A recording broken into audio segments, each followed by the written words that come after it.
बिस्मिल्लाहिर्रहमानिर्रहीम। नाज़रीन इकराम, सलामुन अलैकुम। आपका मेज़बान सैयद हसन आसिफ़ एक बार फिर से आपके सामने मौजूद हूँ अपने ख़ास एक्सक्लूसिव और स्पेशल प्रोग्राम पैगाम फ़ख्र वतन के सिलसिले से। नाज़रीन, जैसा कि आपको मालूम है, ये हमारा ख़ास कर प्रोग्राम जो चल रहा है वो एजुकेशन पर्सपेक्टिव के तहत कि किस तरीके से अनएम्प्लॉयमेंट जो इस वक्त आप देख रहे हैं, रोज़गार नहीं है, एजुकेशन की कमी है, यानी स्किल्स पर्सन्स जो हैं वो आपको कम नज़र आ रहे हैं, अनस्किल्स या जो ड्रॉप आउट हैं वो काम नहीं कर पा रहे हैं। ज़िंदगी में ऐसा नहीं है कि जिसने सिर्फ पढ़ाई करी है वही काम कर सकता है और जो पढ़ाई छोड़ चुके हैं वो काम नहीं कर सकते। इन्हीं सवालों के साथ आज हम एक बार आपके सामने मौजूद हुए और अपने प्रोग्राम की शुरुआत करेंगे एक बेहतरीन शख्सियत के हामिल कर्नल जमशेद अख्तर साहब, जो इस वक्त हमारे साथ स्टूडियो में मौजूद हैं। आइए सबसे पहले इस्तकबाल करते हैं सर का। सर सलाम अलैकुम। और सर खैरियत से हैं आप? सर, हमारी आपसे पहली बार मुलाकात है और माशाल्लाह आप फेमस पर्सनालिटी हैं और आपने जिस तरीके से आर्मी में रह के खिदमत की हैं देश के लिए, क्योंकि बड़ा रुतबा है आर्मी पर्सन का और आर्मी के लिए बड़ी इज़्ज़त है हर एक हिंदुस्तानी के दिल में, क्योंकि जो आर्मी है वो जाग रही है और हम सो रहे हैं। हम बस इतना कह सकते हैं, हम आराम से सोते हैं तो सिर्फ आर्मी की वजह से सोते हैं। सर, हमारे ये प्रोग्राम खासकर एजुकेशन के हवाले से है, जिसमें हम सबसे पहले एक प्रोटोकॉल है हमारे चैनल का कि हम चाहेंगे कि एक शॉर्ट इंट्रोडक्शन आपके बारे में हमारे चैनल को जो व्यूवर्स हैं उनको दे दें, और साथ ही साथ कि आप कहाँ से बिलोंग करते हैं ये भी हमारे व्यूवर्स को बताएं। जी, शुक्रिया बहुत बहुत मुझे इस प्रोग्राम पे बुलाने के लिए। जी, मैं डिस्ट्रिक्ट बिजनौर यूपी में है, वहाँ से बिलोंग करता हूँ और मेरी तालीम ग्रेजुएशन मैंने अलीगढ़ से किया सिविल इंजीनियरिंग में, और उसके बाद में पोस्ट ग्रेजुएशन आईआईटी कानपुर से। जी, और इस दौरान एजुकेशन ही फाइनल ईयर में मेरा सिलेक्शन आर्मी में हो गया था, तो मैंने Indian army core of engineer join किया। जी, और वहाँ 26 साल जी आर्मी की सर्विस करके एज ए फुल कर्नल जी मैंने वॉलंटरी रिटायरमेंट लिया। मुझे कुछ हेल्थ इश्यूज थे उनकी वजह से। उसके बाद में फिर मैंने सेंट्रल गवर्नमेंट ज्वाइन किया और तकरीबन 8 साल जी under heavy industries engineering project India limited में भी मैंने जॉब किया as a group general manager. और वहाँ से अब रिटायर होके मैं अपने आप को कुछ सोशल सर्विस में बिजी रख रहा हूँ। बहुत अच्छी बात, बहुत खूबसूरत बात आपने कही, और मुसलसल जो आपने खिदमत अंजाम दी हैं, क्योंकि वो कहते नहीं है कि अच्छे इंसान की पहचान होती है वो अपनी तारीफ़ खुद नहीं करता है और ज़माना उसकी तारीफ़ करता है। आपकी जो शुरुआती एजुकेशन की बात की जाए या करियर की बात की जाए कि किस तरह का स्ट्रगल का आपको सामना करना पड़ा, ये मैं सिर्फ इसलिए पूछ रहा हूँ क्योंकि अब जो जनरेशन है वो कहीं ना कहीं मेहनत नहीं करना चाहती, वो चाहती है कि बस हाथ बढ़ाओ और चीज़ें उसके सामने आ जाएं। तो ये मैसेज खासकर हमारे नाजरीन को दें कि आपको किन किन दिक्कतों का सामना करना पड़ा यहाँ तक पहुँचने। मैं इसमें बहुत मुख्तसर ये कहूँगा कि अगर आप ऑनेस्टली जी डेडिकेटेड इस तरीके से मेहनत करते जाए तो रास्ते अपने आप खुलते चले जाते हैं। वाह।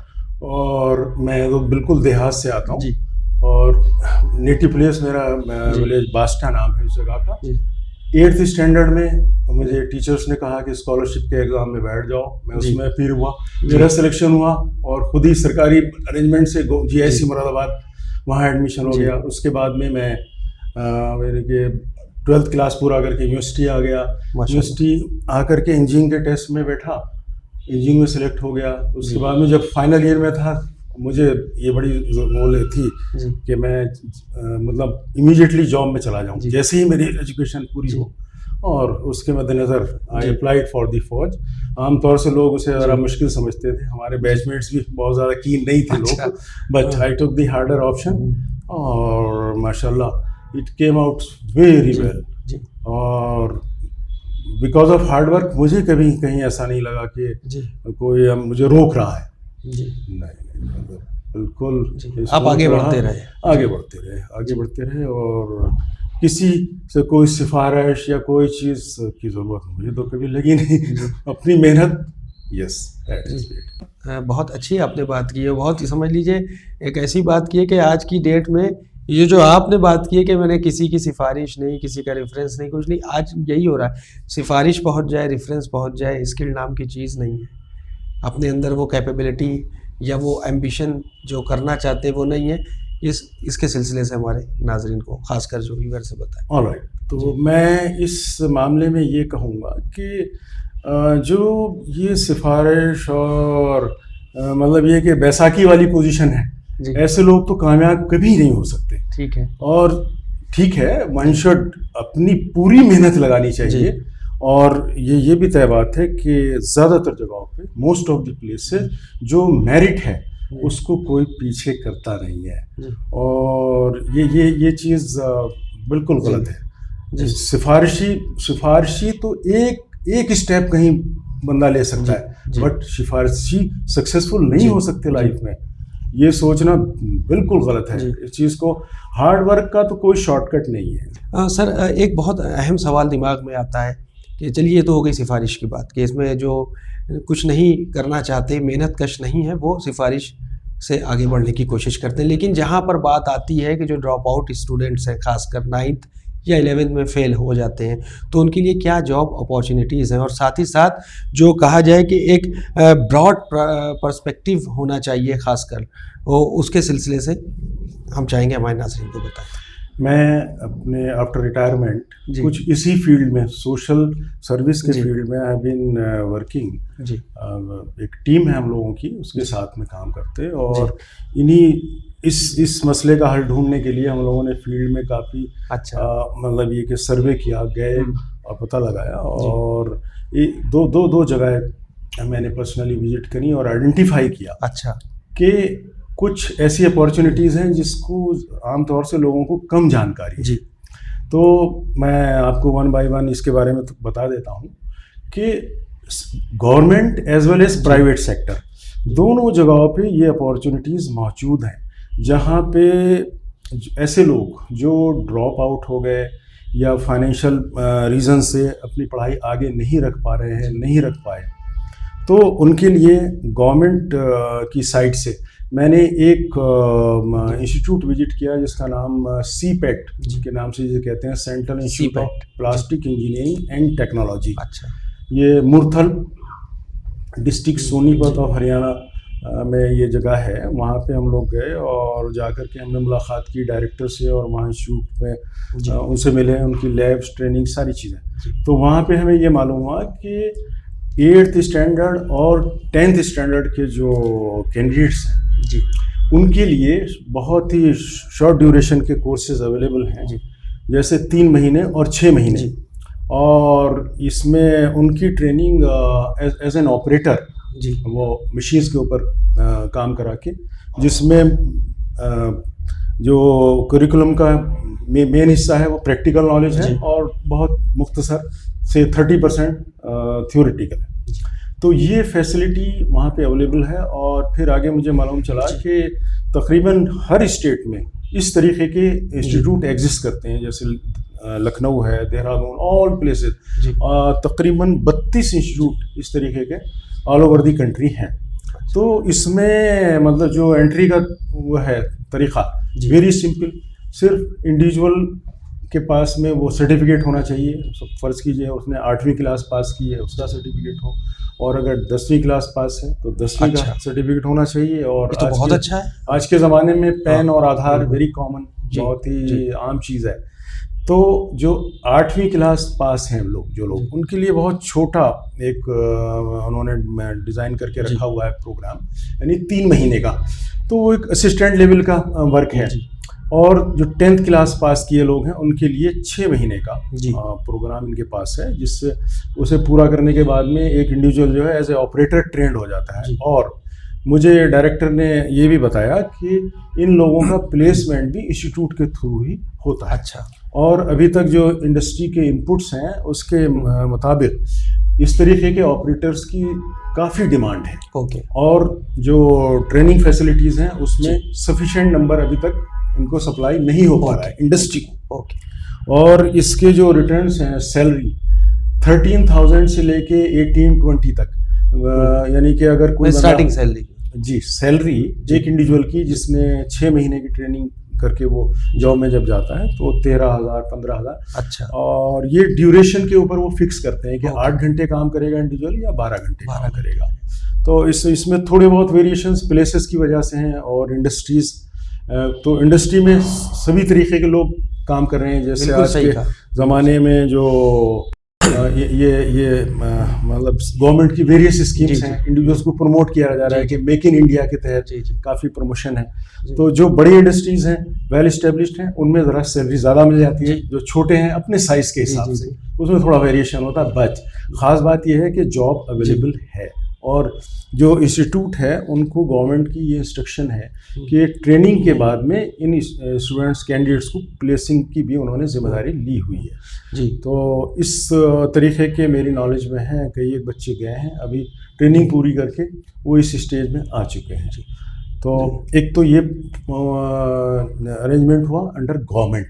जैसे मैंने ये बताया सीपेट, इसी तरीके के और भी फील्ड्स में इंस्टीट्यूट्स एंड फैसिलिटीज़ हैं जहाँ पे ट्रेनिंग और स्टे और ये चीज़ें फ्री हैं। But only thing is one need to do little bit research, थोड़ा सा अपने आप को ज़रा अप्लाई करने की रिक्वायरमेंट है। और आज के टाइम में नेट के ऊपर सारी जानकारी मौजूद है। We have everything on net.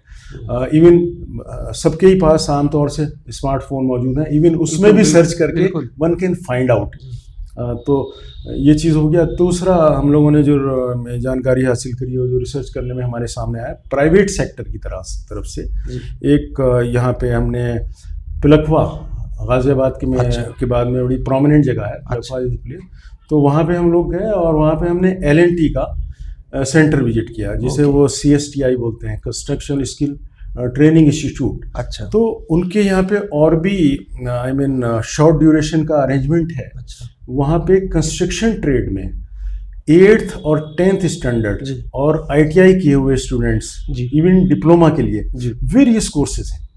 और वहाँ भी एकोमोडेशन, फूडिंग, ट्रेनिंग, ये सारी तीनों चीज़ें फ्री हैं। और इसके बाद में उनका ये अरेंजमेंट है कि जो 3 महीने की ट्रेनिंग जैसे ही कैंडिडेट्स पूरी करते हैं, तो जो ऑनगोइंग प्रोजेक्ट्स हैं L&T के, फिर फर्दर 3 महीने के लिए हैंड्स ऑन ट्रेनिंग के लिए उन्हें प्रोजेक्ट्स के ऊपर भेज दिया जाता है। जब कैंडिडेट्स ये अपना एंड तक सारा पूरा कर लेते हैं सक्सेसफुली, इवन उस ड्यूरेशन का जब वो प्रोजेक्ट पे जाके काम करते हैं, उस टाइम वहाँ की सैलरी भी उनको मिलती है। और यहाँ पे जो L&T में सेंटर में जो हमें जानकारी मिली, उनकी सैलरी रेंज 16,000 ऑनवर्ड्स है, depending on the trade, location, position, various factor. अच्छा, यस। तो एटलीस्ट इस तरीके के जो इंडिविजुअल्स हैं, उन्हें मिनिमम वेज तो एश्योर्ड है, जिसमें प्रोविडेंट फंड उनको मिलता है और lot of facilities are there. और आमतौर से मैंने कई मुझे ये भी जानकारी मिली कि इवन लंच, जैसे वो है, ज़्यादातर कंपनीज में लंच का भी प्रोविज़न वहाँ पे वो लोग रखते हैं। कुछ जगहों पे एकोमोडेशन भी है, few places in the companies accommodation भी अवेलेबल है। तो ये मुख्तसर उन लोगों के लिए रहा कि जो किसी भी वजह से ड्रॉप आउट हो गए या पढ़ नहीं पा रहे हैं, कुछ नहीं कर पा रहे हैं, दे कैन डू दिस, ये है मौजूद है। अच्छा, ये तो हो गया, मान लीजिए ये ड्रॉप आउट के लिए आपने बता दिया। मिसाल दे रहे जो मेहनत कर रहे हैं या स्किल इंडिया के तहत जो गवर्नमेंट की वेरियस स्कीम्स हैं, एक चीज़ और मैं ये कह दूं कि जो ये ट्रेनिंग है सीपेट और L&T, तो अल्टीमेटली जो इनको सर्टिफिकेट इशू हो रहा है, that is government of India certificate, certified by the skill ministry under the skill India scheme. Government of India की तरफ से सर्टिफिकेट इनको वो certificate approved by the government है सेंटर। अच्छा। And that is accepted, well recognised all places, private as well as government, सब में उसकी मान्यता है। ओके। अच्छा, अभी जो मेरा ये सवाल था कि स्किल इंडिया के तहत जो गवर्नमेंट की जो न्यू वेरियस स्कीम्स या अपॉर्चुनिटीज़ हैं, ख़ासकर यूथ के लिए, कि रोज़गार या एम्प्लॉयमेंट की बात की जाए, या फिर स्किल डेवलपमेंट को किस तरह से इन्हांस करती है? जी, मैं थोड़ा सा मुझे नॉलेज रही है स्किल इसकी, तो ज़रा सा मुख्तसर सा स्किल वाले फील्ड पे मैं बताता हूँ। शुरू में ये था कि मिनिस्ट्री ऑफ लेबर के अंडर सिर्फ एक डिपार्टमेंट था, DGET, director general employment and training, DGET। तो फिर ये रोज़गार की अपॉर्चुनिटीज़ बढ़ाने के लिए गवर्नमेंट की तरफ से वेरियस स्कीम्स आती रही, MES एंड अदर्स। तो अल्टीमेटली समवेयर इन 2010-12 ये फुल फ्लैज एक ये स्किल डेवलपमेंट का प्रोग्राम आया और इन्होंने गवर्नमेंट ने जी NSDC national skill development corporation establish किया। ओके और उसके अंडर में वेरियस सेक्टर्स में इसकी sector skill councils form up की गई। अच्छा तो इन काउंसिल्स का काम यह था, जैसे कंस्ट्रक्शन, जी IT, health care, you name it, and almost every sector there they have made the जी sector skill जी councils। काउंसिल्स ने दो तरीके के ऑर्गेनाइजेशन रिकॉग्नाइज किए और पब्लिक में वो खड़े हुए। एक ऑर्गेनाइजेशन ट्रेनिंग के नाम से इस्टेब्लिश हुए, दूसरे टेस्टिंग। जी तो गवर्नमेंट की तरफ से ट्रेनिंग इंस्टीट्यूशंस जी एंड स्किल, जी इन दोनों के लिए गवर्नमेंट की फंडिंग और स्कीम्स दी गई। और जी आज के टाइम में जी there is a full fledged skill ministry और पूरी मिनिस्ट्री है। जी और इसके ऊपर कितने ही प्रोग्राम चल रहे हैं, जैसे प्रधानमंत्री जी skill development, number of programmes are there, almost all fields. तो पॉइंट ये है कि कोई भी इंडिविजुअल जिस चीज़ में उसका इंटरेस्ट है, कंस्ट्रक्शन है, कंप्यूटर है, IT है, और you name it, and her field में ये स्किल डेवलपमेंट के प्रोग्राम मौजूद हैं। और इससे अलग हर डिस्ट्रिक्ट में, almost every district has been provided technology centre. Almost हर उसमें डिस्ट्रिक्ट में गवर्नमेंट की तरफ से टेक्नोलॉजिकल सेंटर इस्टेब्लिश किए गए हैं, जिनके अंडर में ये training providers and testing this facilities on.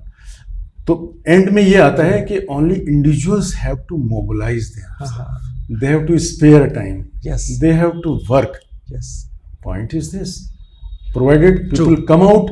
जो लोग यूं ही बैठे हुए हैं और मतलब ये कि परेशान है कि क्या करें, they need to have some skill तो उन्हें अचीव करना पड़ेगा, बिकॉज जब स्किल नहीं है तो इंडस्ट्री से किस चीज़ पे लगाया जाए। they are doing for the for time being process. कोई शक नहीं है, अगर कोई भी अनएम्प्लॉयड पर्सन किसी के पास, आपके पास ही आए, तो आप कहीं भी करने जाएंगे तो आपसे पहला सवाल ये पूछा जाएगा कि ये क्या कर सकता है, क्या कर सकता है। बिल्कुल सही person, what can you do, that is the skill, that is skill. और वो स्किल अपनी चॉइस से हो सकता है, आपको इंडिविजुअल को जिस फील्ड का भी शौक हो, वट एवर ये भी बड़ा अहम है मामला है, बहुत ही खास बात है। क्योंकि कई बार हम देखते हैं कि लोगों की पोस्ट ग्रेजुएशन होगी, साहब MA कर लिया, BA हो गए, लेकिन उनका एम और ऑब्जेक्टिव और उनकी चॉइस और पसंद उनको मालूम नहीं थी। तो उन्होंने कहा कि साहब हमारा तो MA हमने ज्योग्राफी में कर लिया, हमें तो ये पसंद ही नहीं, I don't like this field. तो फिर ये तो बहुत बड़ा फॉल है, बहुत बड़ा फॉल है। बिल्कुल सही, ये मतलब छोटी लेवल से लेके ऊपर तक जाता है। One need to have clarity होना निहायत ज़रूरी है अपनी चॉइस में, अपने कैरियर में।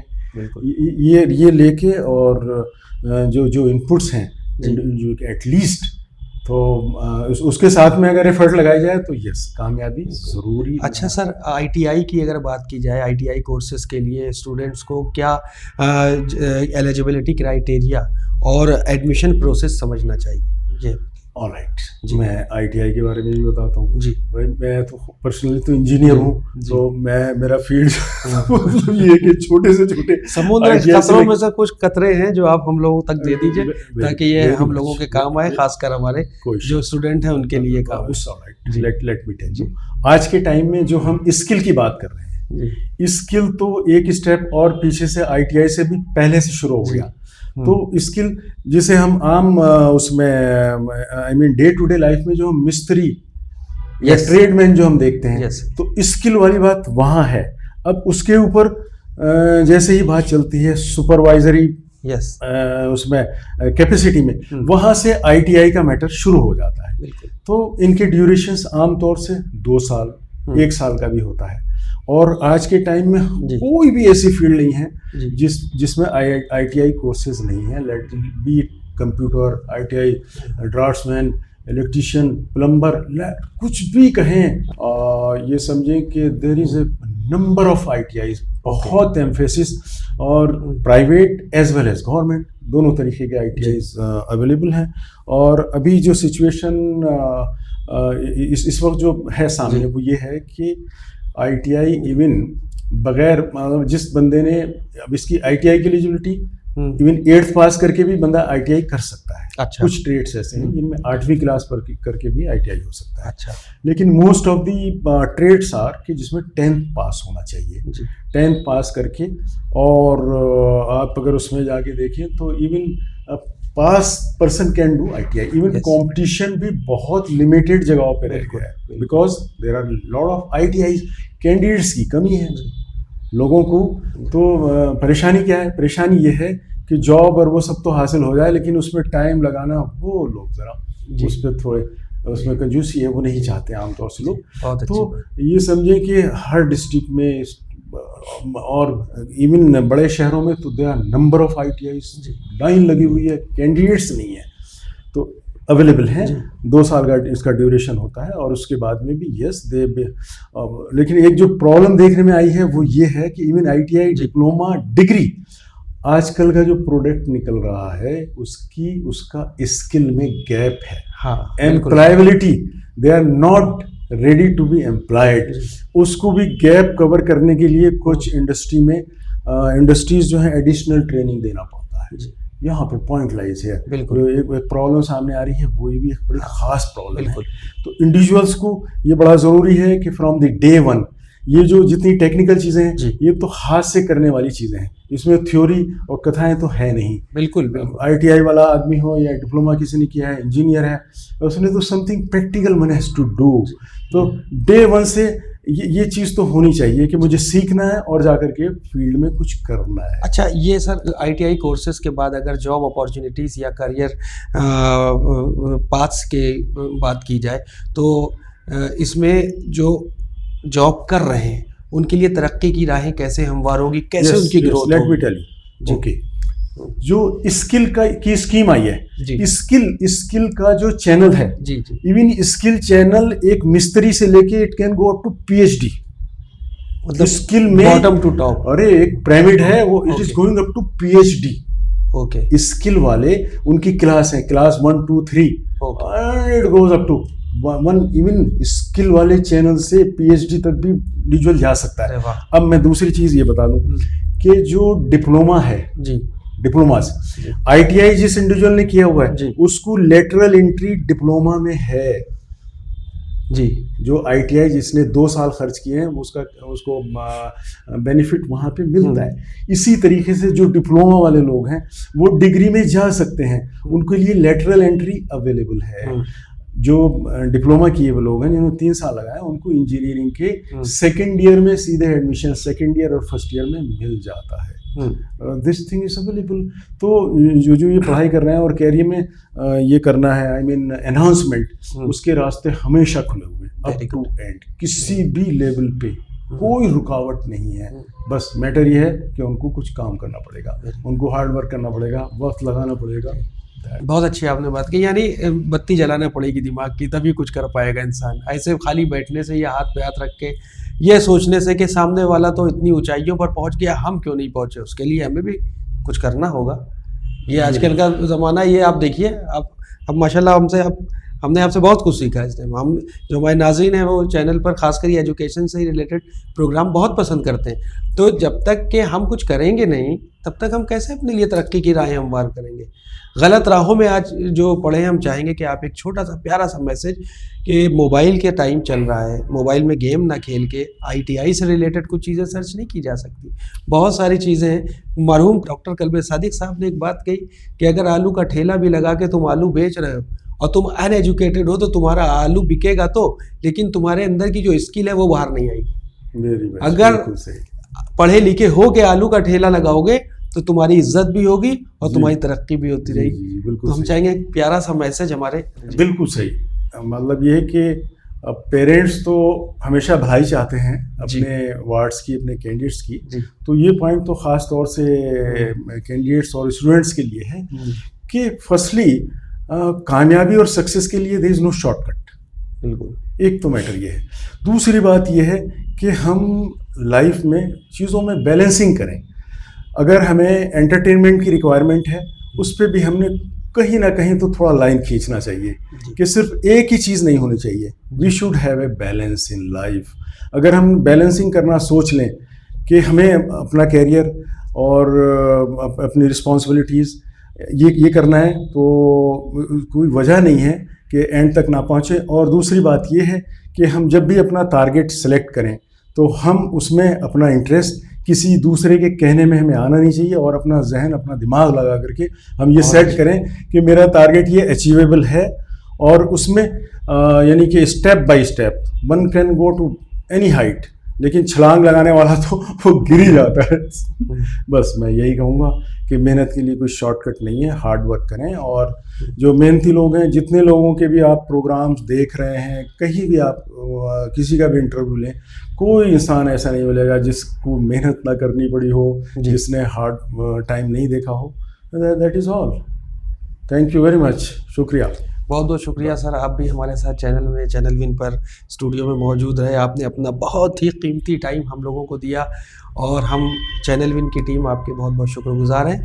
फिलहाल नाजरीन, आपसे इजाज़त लेना चाहेंगे। आप अपना फीडबैक हर बार की तरह इस बार भी winislam@gmail.com पर ज़रूर सेंड करें, और ज़रूर बताएं कि आपको ये हमारे प्रोग्राम कैसे लगते हैं, और दुआ करते रहें हम इसी तरीके के एजुकेशन से रिलेटेड प्रोग्राम्स आपके सामने लेकर हाजिर होते रहेंगे। फ़िलहाल हमें और सर को इजाज़त दें, और दुआओं में याद रखें। शुक्रिया, खुदा हाफ़िज़। सारे जहां से अच्छा हिंदुस्तान हमारा।